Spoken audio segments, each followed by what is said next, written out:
Here to mark the opening of Enrico Muratori's Promemoria exhibition.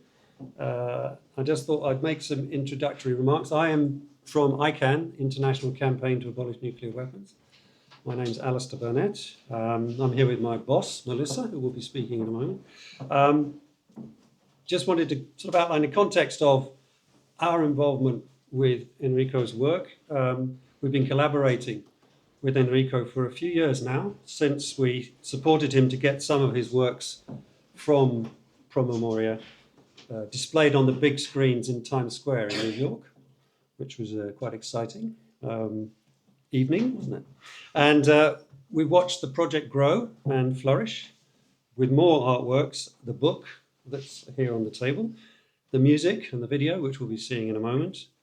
And we really value how art and artists can reach audiences in a way the written word, the spoken word, can't. And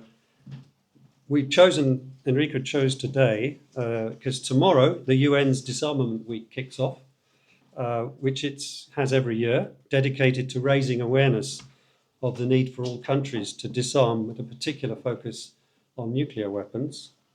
And if we needed reminding of the threat, both NATO and Russia this week have been carrying out exercises in Europe practicing how to use their nuclear weapons. They're not their annual scheduled exercises, they do it every year, but it's just a reminder they did it in the same week. Well, NATO started the beginning of last week, but continuing this week, and Russia did theirs this week. So we need that reminder, it's there. This year, obviously, is the 80th anniversary of the founding of the UN, the United Nations. The General Assembly has a body called the First Committee that's devoted to disarmament, meets every October. It's a meeting as we speak now. So all the countries are there to consider the state of play with disarmament. And disarmament was actually the subject of the first meeting of the General Assembly, which is why what's happening in New York now is called First Committee. It's a salutary reminder that the first ever resolution of the General Assembly was actually for the abolition of nuclear weapons. That was in 1946. So it's also 80 years, obviously, since the invention and the first use of nuclear weapons by the US in New Mexico, and then obviously against Hiroshima and Nagasaki, with the horrendous consequences for the hundreds of thousands of people who were under the mushroom cloud. We always see the picture of the mushroom cloud. We'd see less of what was happening when that mushroom cloud was billowing up underneath. So ICANN's message this year is that 80 years of harm is enough, and it's time these weapons were eliminated before they eliminate us. And that's also the message that Enrico wants to convey with Promemoria. So before I introduce speakers, will be some brief remarks.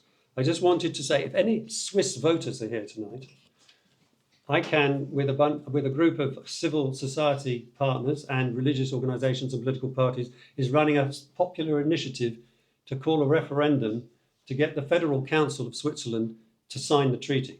Parliament voted for it in 2019. Switzerland was a key mover in the adoption of the treaty for the prohibition of nuclear weapons in 2017, but is yet to sign.